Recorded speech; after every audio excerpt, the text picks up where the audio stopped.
Samantala, Kadeteng Bayambangen, yun naman po, rank 4 sa Philippine National Police Academy Class of 2026. Para sa Good News yan, ikwento mo, Idol Ruru Hugotero.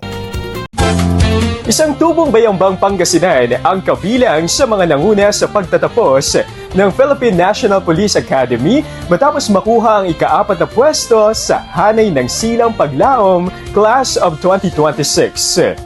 Kinilala si Police Cadet Bienesto Fidel Aguilar Junio bilang isa sa mga top graduating cadets ng akademya, patunay ng kanyang husay sa akademiko, pamumuno at disiplina sa loob ng PNPA. Lumaki si Junio sa pamilya ng mga lingkod bayan bilang anak ng isang aktibong pulis at retiradong opisyal, kaya't maaga pa lamang ay nahubog na ang kanyang pagpapahalaga sa serbisyo publiko at pananagutan bilang panganay sa kanilang magkakapatid. Bago pumasok sa akademya, pinatunayan na niya ang kanyang liderato bilang Pangulo ng Pambansang Federasyon ng Supreme Student Government ng DepEd, kung saan kinatawan niya ang mga mag-aaral sa buong bansa. Sa kabila ng mahigpit na pagsasanay sa PNPA, nanaig ang kanyang determinasyon kaya't napabilang siya sa mga nangungunang kadete, hakbang tungo sa kanyang hangaring makapaglingkod sa bayan. Mula sa pagiging student athlete at youth leader, ngayon ay isa ng aspiring public safety officer si Cadet Junio,